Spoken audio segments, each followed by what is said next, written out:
Perfect.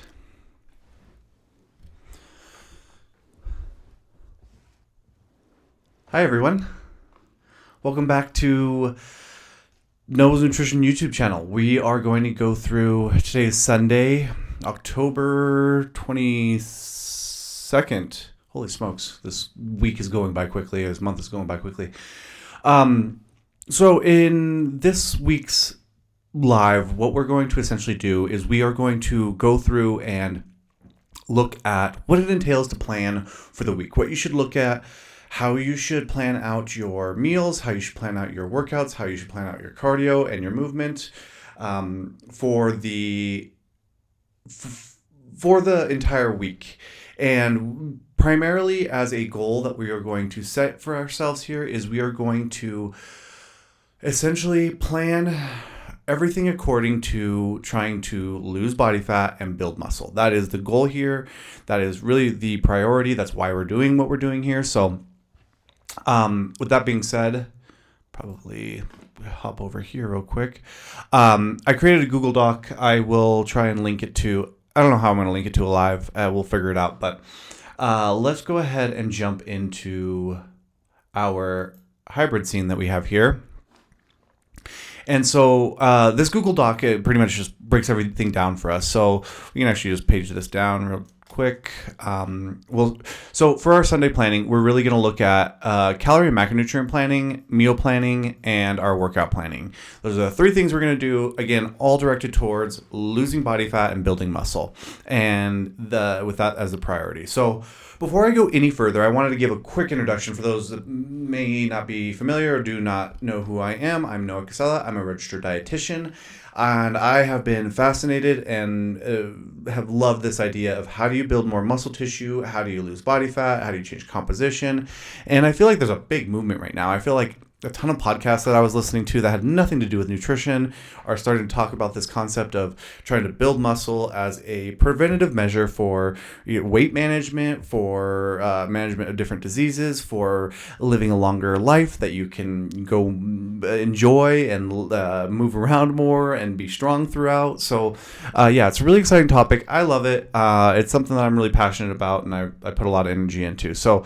with that being said, this is my plan. So you guys can kind of check out what I'll end up doing. Of course, I wrote it out a little bit more so that y'all could see it and understand it a little bit better. But yeah, with that being said here, let's go ahead and jump into a few of our first topics. So calorie and macronutrient breakdowns and planning. So this was a question that I actually got last week. And I did a live. This is the last live that I did. And with this calorie and macronutrient plan, and I felt like this having a standard of understanding how many calories you need to eat each day, how many grams of protein you need to eat each day, that time 3 times fast. So with that being said, that's how we're going to start out today's planning session, is creating and then what we can do is we can break that down even further into distributing that into meal timing. So, right, what are we going to have for breakfast? What are the calorie targets for breakfast? What are the protein targets for breakfast? What are the fat targets for breakfast, carb targets, and fiber targets? So, right, and then from there, you can take that information and then plug that into, hey, I need 30 grams of protein for breakfast. Okay, how am I going to do that? Well, there's these options that I can choose from. Great. Now you know at least the guiding principles that you need in order to fulfill those nutrient needs for that meal. And then you repeat that 3 times, maybe add a couple snacks, and voila, you're at your calorie limit and you met your macros for that day. So cool. Let's, me and my significant other's plan. We are in a little bit of a fat loss phase right now, going through a little bit of caloric deficit. Really what that means is we're going through a little bit of caloric deficit, maybe increasing physical activity just a tad, right, to shift the balance of energy to essentially a negative balance of energy, meaning I'm putting out more energy, and so is my significant other, putting out more energy than I am taking in per day, encouraging my body to kind of utilize some of the fat tissue that it has as the kind of buffer or fill gap between what I need and what I'm actually consuming. So with that being said here, you can see my dog in the back, little Malinois. She is. She's ready to go for a walk, so I'll make this quick. So couples, his and hers plan. Here's the breakdown of that. So on my side, I'm going to be shooting for about 21 to 2,200 calories, about 175 grams of protein. I think this is arguable. We could probably go up, considering, but it's an early in the phase. I'm not really too worried about losing muscle mass. So that seems like a good protein amount. Carbohydrates about 250 grams, fats about 50, and fiber shooting for at least 38 grams, the recommended intake. On her side, we've got about 1,600 calories, 135 grams of protein, 170 grams of carbohydrate, 40 grams of fat, and about 25 grams of fiber. Okay, so right, we know what these daily totals are, but these daily totals are big. Like, right, if you think about that, 175 grams of protein, how are we going to eat that in a day? That's a really difficult task to do. So, and then same thing with carbs. Like, try to eat 250 grams of carbs in a handful of sittings, like 1 or 2. It'd be really tough to do, and fats as well. So, breaking these down into even distributions, we can actually kind of see that down here. So here's mine, right? So my meals. Breakfast, lunch, dinner, snacks. Cool. So I'm going to be shooting for about 600 calories per meal. I'm going to be shooting for about 35 plus grams. I'm probably going to shoot for about 40 grams of protein per meal, just so that I can fill that need, and maybe not have to have so much with my snacks. So yeah, roughly that. And then about 65 grams of carbohydrate per meal and roughly 15 grams of fat. And we can see that example here with hers as well at about 1,700 calories. You all might relate to this a little bit better. So we'll do 450 calories per meal. Again, 35-ish grams of protein, maybe 30 to 35 grams of protein here, about 48 grams of carbs and 13 grams of fat. And then the snacks are going to be much lower than that. So when we break these down, I mean, you can kind of see, even with the dinner here for his and hers. So right, about 600 calories versus 450 calories, both be trying to get about anywhere between 30 and 40 grams of protein. So for dinner, I might want 40 grams of protein. She might want 30. That might be, on her side, it might be one tilapia fillet, and then everything else that comes along with that meal that might get it to 30 grams of protein. On the other hand, on my end, one tilapia fillet is not going to get me to 40 grams of protein, and nothing else in that meal probably will either, unless I add something. So I might do 2 tilapia fillets in order to get to that number, as an example there. So cool. I think this breaks us down pretty well. So right, we're shooting for about 600 calories, 400 calories, his and hers. We've got the carbs, we've got the fats, we got the proteins all broken down there. So now it's time to start pairing up our meals here. And I think that this is a really easy way to do it. Before I talk about the 5 food groups, we'll just move that down. We're going to talk about, meal planning, building a macro-based meal based off the macros that we kind of prescribed in a way, or at least organized in a way. And then, of course, with that meal planning piece, we'll talk about incorporating the 5 food groups. So building macro-based meal plan, we're going to want meal targets, which are these essentially. They're these pieces here. So this is what I refer to as like a meal target, right? We are going to shoot for this set of ratios, right? And this is going to force us into some lanes. And this is why I kind of like to do it this way.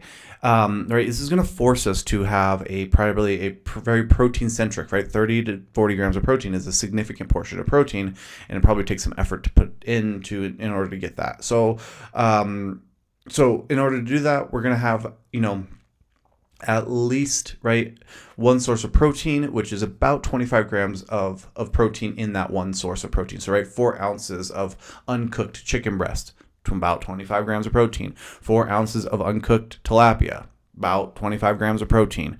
4 ounces of lean ground turkey, again, 25 grams of protein. So when you see 1 serving equals 3 ounces of animal-based protein, that 3 ounces is assuming that it's a cooked source. So, right, that's going to have all the water loss and all that fun stuff. So, yeah, 3 to 4 ounces of animal-based protein are going to give you about 25 grams of protein. Of course, that 3 to 4 ounces is depending on if it's cooked or not. If it's cooked, 3 ounces. If it's not cooked, 4 ounces. Cool. Right, we know that one serving equals about 25 grams of protein there. Let's move on to carbohydrate. One serving of rice, potatoes, oatmeal, roughly in that 30 grams of carbohydrate. And then fats, right? One serving of fat is going to give us about 14 grams of fat. Of fat. Now, a serving of fat could look like a tablespoon of butter, a tablespoon of olive oil, a serving of avocado. There's a lot of different options there, and that volume might depend on the fat source that you choose, or any of the macronutrient sources that you choose. The serving size might change or vary. So, right, when we look at this, right, this is our kind of foundational, or this will become part of our foundation in choosing some of these food groups, so that we can fulfill these macros, right? So hey, if I'm shooting for 35 grams or almost 40 grams of protein for breakfast, okay, I'm going to need at least 1.5 to 2 servings of protein in order to meet that requirement. If I need, let's say on mine here, we've got 65 grams of carbohydrate, right? We know that about one serving of carbohydrate is roughly 30 grams. So I'm going to need 2 servings of carbohydrate in order to meet this carbohydrate requirement here. And so that's what we're going to go into next, is trying to pair some foods up with this and kind of what the meal plan will look like. But before we do that, there is another layer to this macro meal planning that I want you to take into consideration, which is incorporating your 5 food groups. Sorry, I've got everything going everywhere. Distributing those macronutrients and then looking at sources of foods and being like, oh, okay, 25 grams of protein. Cool. There's a source of food that's going to fulfill that need there. We've gone through that. But that's not all, right? There are other things to consider here. And so beyond calories and beyond macros, there are considerations that we have to take into account, which are micronutrients and vitamins, minerals, antioxidants, right? All these other components to nutrition that are encompassed, that aren't taken into account with this kind of idea of macros and macro pairing, right? So here's my example, right? Could we theoretically eat breakfast, lunch, and dinner, have a protein shake for our protein source, have jelly beans for our carb source, and have butter for our fat source? Of course we could do that, right? And that would technically fulfill our macros. And if we stayed within our calories throughout the day, I mean, that checks all the boxes of what we've led up to until at this point. So this is the next, I guess, layer, you could say, layer to the onion, you could say, in this idea that by incorporating these 5 food groups, lean proteins, low-fat dairies, whole grains, fruits and vegetables, right, you can assume, or you can plan for, that you're going to essentially get some of these other micronutrients that aren't taken into account with just macro tracking or macro meal planning. So by incorporating the 5 food groups, of course, lean protein is kind of taken care of, right?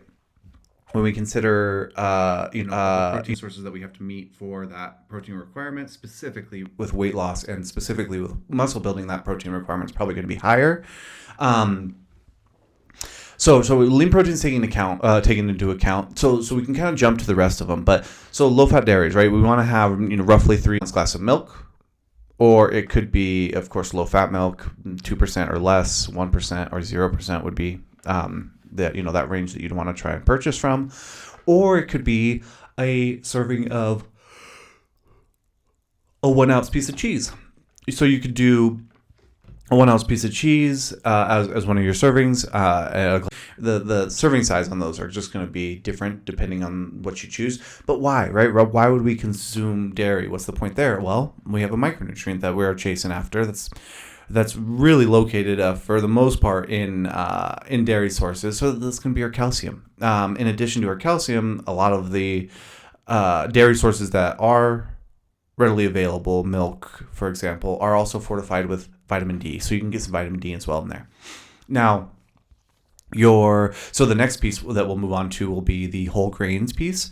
So whole grains would be, sorry guys, all this talking has got me tired. So this whole grain piece will be a It can be anything from rolled oats or oatmeal. It could you can do a ton of different options here, but the idea behind getting whole grains are going to have essentially they're going to be less processed than a maybe like a refined grain, so like a white bread or a white donut or something along those lines. It's not going to be as processed, meaning right, a whole grain, it's got the grain is still intact, right? So it has this outer shell, and this outer shell has a ton of nutrients from B vitamins to healthy fats. So making sure that you are consuming your whole grains kind of covers this other area of micronutrients that you need, of essential fatty acids and some B vitamins, for example. But not to mention here, I mean, we're covering our carb source, and typically we're covering a good part of our fiber intake as well if we meet this whole grain requirement. So, right, it fits the puzzle piece really nicely if we can do that. So if you had to put this into a category, of course, right, when we think bread, we think oatmeal, we think any of those whole grain options, we are also considering, hey, this is meeting our carbohydrate requirement. So, right, fiber, B vitamins, we're looking at some healthy fats, we've got some fiber, I don't know if I said fiber, carbohydrate. So, right, big bang for your buck when you choose this source. So, right, we'll move on from there, right? Fruits and vegetables, we all know they're healthy. We all know they're full of vitamins, but we'll go into it real quick. So, right, having fruits anywhere between 2 and 2.5 cups, his and hers. I feel like this is higher for men. I could be wrong. All this data is sourced from All this data is sourced from. If you guys ever want to go, I am hosting.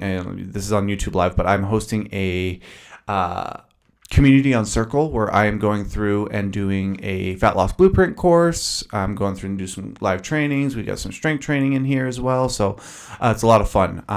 But nonetheless, if we go to myfoodplate.gov,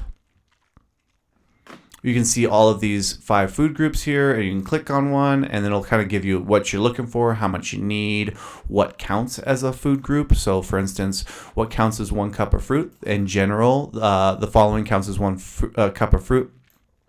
So 1 cup of actual just regular fruit, a half a cup of dried fruit, or 1 cup of 100% fruit juice is counted as 1 serving of that, or 1 cup of that requirement. So let's look at this. I want to see men. Yeah, no, 2 to 2.5 cups. Women are a little bit lower, so about 1.5 to 2 cups. So that's where I got that one wrong, was having hers being that high. Oops. So you can reference that. You can kind of go and see all of the different requirements for everybody, and then what counts as that piece there. So super useful, super helpful. I will say, in addition, before we do jump into going into what the meal plan for this week and what I'm thinking, I do want to mention here foods are. So, right, if you're looking at the back of a nutrition facts label, there's a few areas that you might want to look at, but essentially we're going to look at sodium, saturated fat, specifically added sugar, which is a new addition to the food label. If we haven't seen that yet, we can look up a food label real quick. Oops. Okay, so we can kind of see. Ooh, my head's in the way. I can move me real quick. Oops. Here, there you go. Okay, so you can see our food label here. We've got our servings, calories. So some areas to be concerned about, or at least keep an eye out for and try and get less of, are going to be saturated fat intake. You want this to be 5% or less. You're going to want the cholesterol, not so much. Sodium, again, you want to shoot for about 5% or less. It could be, 5% or less. These are the ones that we want on the lower end of total nutritional intake, or total intake of. And then finally, included added sugar. So that's one thing that we're going to want to get less of as well. To give you a perspective, these percent daily values here are pretty helpful in that, right, you can use them as a barometer to kind of, look at what is maybe considered a food that is low in this nutrient. So anything that has 5% or less of the total calories coming from, that's going to be considered a food that is going to be low in. So that's going to be your marker, right? Now, anything that's going to be above 5%, right? It's not going to be a great source of, like, for instance, sodium, 7%. It's kind of falling in the middle. We got saturated fat at 5% there. And then sugar at 20% here. So this sodium level of 7%, it's not bad. It's not below the 5% that, theoretically we want to be that nutrient to be low in, but it's not also above 20%, right? Which would categorize this food group or product or whatever, right, as a nutrient that it contains a high amount of this nutrient. So, right, if this was 20% sodium, just as it is for the sugar here, this would maybe be considered a food product, whatever, that is high in added sugar, right? It has a lot of it. And that can go for good things too, right? If we have, if we're looking at fiber and we're looking to try and increase our fiber intake, having a food product or an ingredient that is 20% or above, then that's going to be something that is going to be high in fiber. So you can, know that, it can work for you in trying to limit nutrients, or it can work for you in trying to increase nutrients. Okay, that was a little tangent here. I didn't really think about going into that. But anywho, so let's go into the breakfast, let's go into lunch, let's go into dinner. This is actually my meal plan from last week. I'm not going to change it too much. I'm not sick of anything, and it covers me for quite a bit. So I'm going to do a turkey, bacon, egg sandwich. When we look at this back up here, we can look for our lean proteins, our low-fat dairies, our whole grains, fruits, and vegetables. So when we look at this, we've got whole grain English muffin, check, right? We've got our whole grain. We've got our lean protein, which could be categorized as all these three pieces here. We've got a piece of low-fat Swiss cheese on there. Awesome. We've got our dairy. And then we've got a little bit of spinach, tomato, side of mushrooms, and, side of fruit medley. And so, right, we can say, hey, I'm checking my fruit box, and I'm checking a little bit, at least, of my vegetable box as well. So, right, this breakfast, it has all 5 food groups. Let's look at the macros real quick. Macros on this guy, 360, 29 grams of protein, 14 grams of fat, carbohydrates 32, and grams of fiber about 6. So you can see when we take that set of numbers and we compare that to our daily total that we were looking for hers, I mean, it looks pretty good, right? It's a little lower in protein with only 29 grams of protein, a little low in calories, about 50 grams of calories short of what we're trying to shoot for, a little low in carbs. With that being said here, that's why I think I put that side of fruit medley, being able to modify this so that it works for both of us. So on my end, you can kind of see this here. On my end, I'm going to increase my protein through eggs, through egg whites, and then through turkey bacon. So, right, instead of doing 1 piece of turkey bacon, I might do 2 pieces of turkey bacon, bringing me up another 5 grams of protein. So instead of 29 grams of protein in the original with 1 slice, now I have 34 grams of protein coming from that. We could probably do that for both of us. Same thing with egg whites, right? Instead of doing 2 cups for this batch recipe, I could do 3 cups and see what those numbers and cooking came out to be to increase my protein to get that a little bit closer to that 35, even 40 grams of protein. And so you can kind of see how I'm starting to think about this and break down like how I'm going to get to here. Okay, carb sources, a little low again. I don't think I accounted for this in my tracking, so this would be one that you could probably add, and it increases those carbohydrates that this meal probably is going to give us just off the bat, right? At only 32 grams of carbs. Okay. So as we continue down this path, we are going to go into our lunch, building it out a little bit. So if you guys would be interested in those recipes, they are in there. I don't have a pricing method. I don't really have much for this Fat Loss Blueprint other than trying to bring a community together yet. So I also haven't promoted it very much. It's something I'm working on, but stay tuned.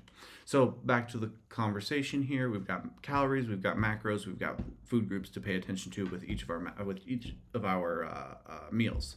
So with this one, we've got ground turkey, protein check.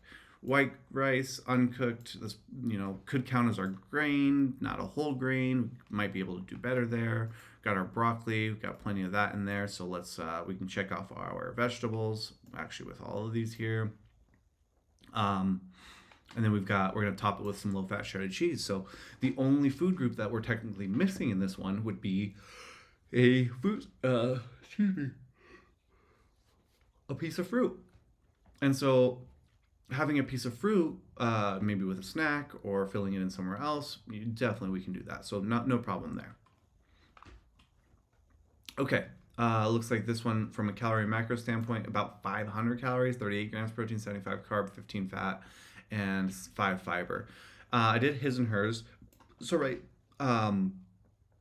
we batch prep this. Think about it. You're cooking this in one pot, dump it out into a big old Tupperware or bowl or whatever, and then you're going to start to divvy that out into meal prep containers. As you're divvying that out into meal prep containers, you take your meal prep container, you toss it on the scale, you throw in 400 grams for his servings, you throw in 325 for her servings, so that you can kind of get a different calorie range. That looks like I don't have the calorie range for the 10 servings. This definitely looks like the calorie range for this 8 servings one for him. So it would probably be fewer calories, the distribution piece. We're at lunch for her, right? Align a little bit better with these numbers here. Right now, they do align pretty well with my numbers.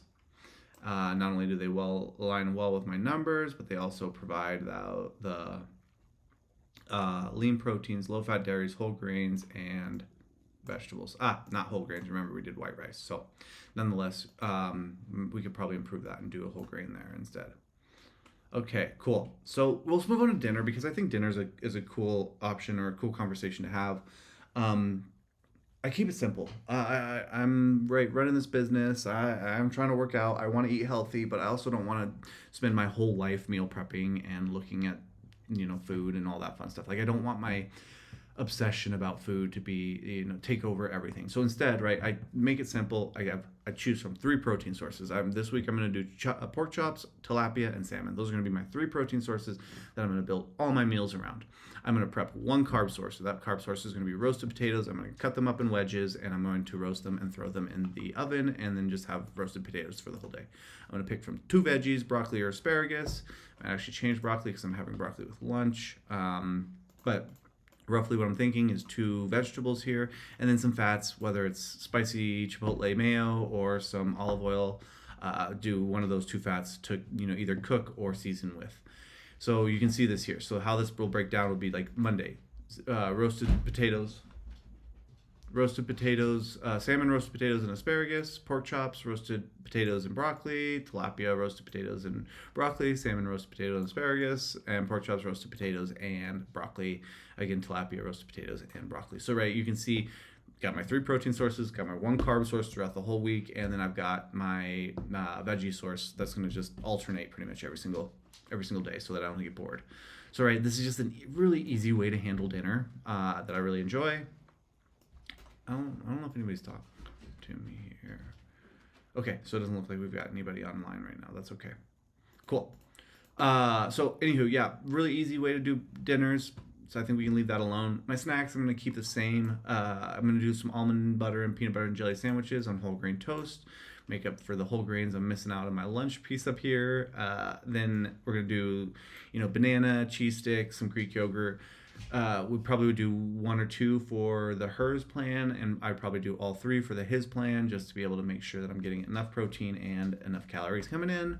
Of course, I would pair this with tracking your macros and calories, and so that okay, I can have this big snack, or hey, if I have this big snack, it really cuts down on my calories for the rest of the day. So it depends on where you are and what you're doing, but I really think that pairing this with tracking works really well, so that you can navigate those waters.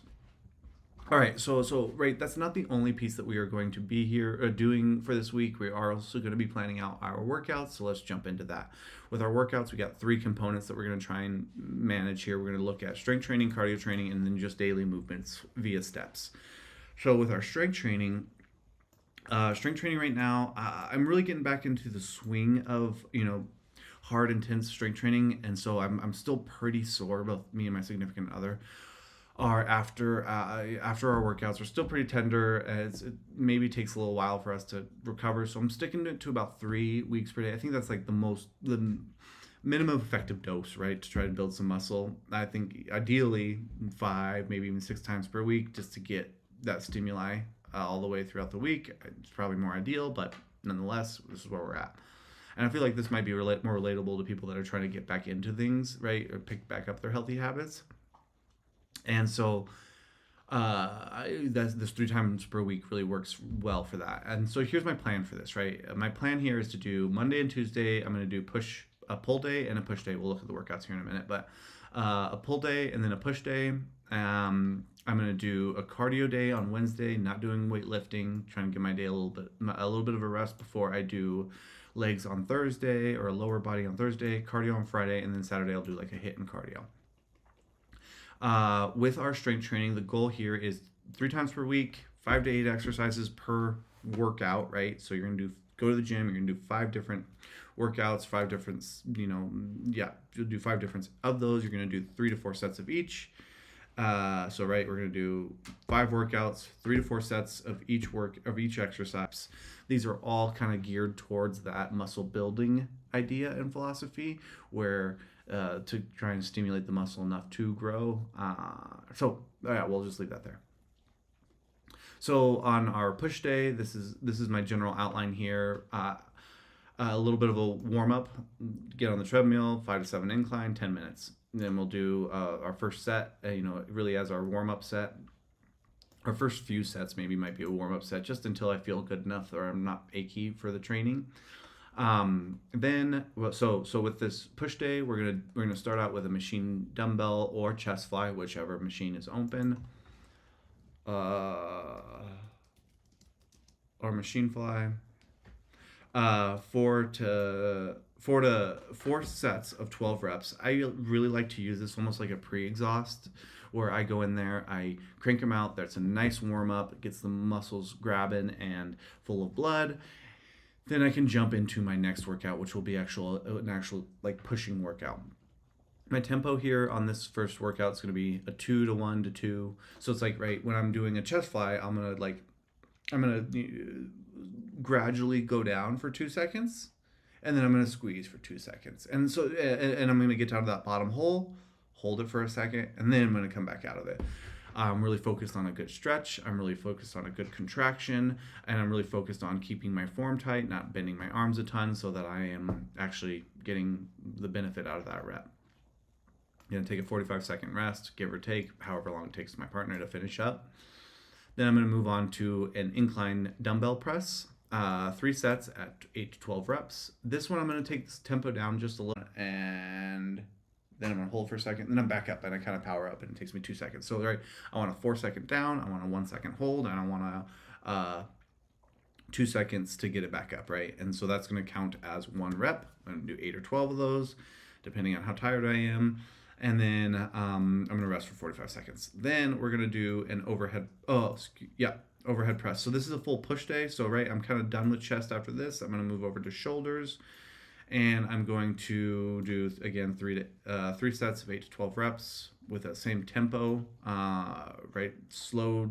I'm really forcing myself to not let that weight drop. What are we at? Overhead press. So right, I'm gonna get that up, and I'm gonna slowly bring that down. I'm gonna get that up, and I'm slowly bring that down. Okay. So that's the idea there. We've got lateral raises and overhead tricep extensions, cable rows, and cable tricep muscle groups. 1 workout, 6 exercises. That's going to target pretty much everything that's going to involve any pushing movements. And right, we're going to hit, like I said, triceps, chest, shoulders.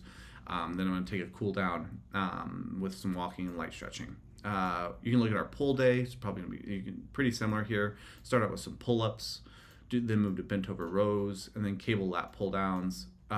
These are all going to be my back workouts. I'm doing 3 here, and then I'm going to do some cable face pulls. I might actually do some machine reverse lateral chest pec raises, and then some back extensions. we're going to then do some, for legs, we're going to do barbell squats, Bulgarian split squats, Romanian deadlifts, leg curls, leg extensions, and calf raises. From there, right, so that's gonna conclude my strength training, which you could see that plan up here. Leg day, push day, pull day. Okay. So cardio, we're going to do, I'm going to do 3 hours per week. I'm going to hop on my mountain bike and do some sessions. I'm going to do 3 sessions. I'm going to do session 1 hour, session 2 1 hour, session 3 1 hour. I'm going to pair that, probably the days that I don't do some sort of lifting. Rather, I'll do these kind of on their own. So you can see those 3 hit sessions there. And then nothing crazy there. Try and keep my heart rate up. Just really trying to work the heart, work the blood system, or the veins and arteries, and make sure that system's getting touched and healthy and moving forward. Also burns a few more calories, so it helps out with the fat loss phase. So, and then finally, just daily movement, making sure that I'm not sitting at this desk all day and making sure I'm getting up and walking the pup out, who is apparently chewing on a pair of boxers right now. It's kind of weird. Yeah, so nonetheless, daily movement, we're going to do 7,500 steps to 1,200 steps per day. And I'm going to track that on my Apple Watch. And so that I can make sure that, I'm meeting this kind of daily movement requirement. I'm not just, the only movement that I'm getting is when I go to the gym, or the only movement that I'm getting is when I'm doing cardio. No, there's other times when I'm specifically just trying to move my body and get blood circulating, stimulating muscle, like all that fun stuff. So it might be a couple walks with the dog. It might be cleaning up the house. It might be whatever it might be, right? I'm tracking all those steps here. So yeah, that's going to conclude us here for the plan for this week. Yeah, I'm going to leave it there. I'm going to go grocery shopping and pick up some groceries that I need, spend some time meal prepping. You saw some of those things on there. I'm going to want my potatoes prepped for all week, right? I don't want to have to do that every single time that I cook. So bring that down a little bit. Or I probably will meal prep my lunch and meal prep my breakfast. Probably will leave the proteins for dinner so that I can cook those each night. I don't necessarily want to just reheat those.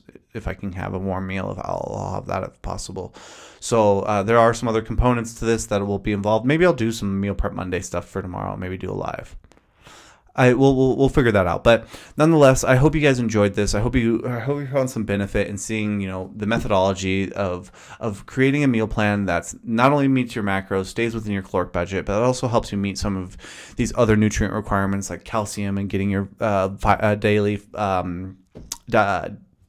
dairy in, or your fruits and vegetables, and the reason why you'd want to do that. So I hope you found that beneficial. Again, my name is Noah Casada. I'm a registered dietitian. Thanks for watching. If you guys need any other help or need other thoughts, if you need a meal plan itself, go check out noahsnutrition.com. I host a lot of those things on there. If you need anything, just let me know. I'm looking forward to it. So other than that, you guys have a wonderful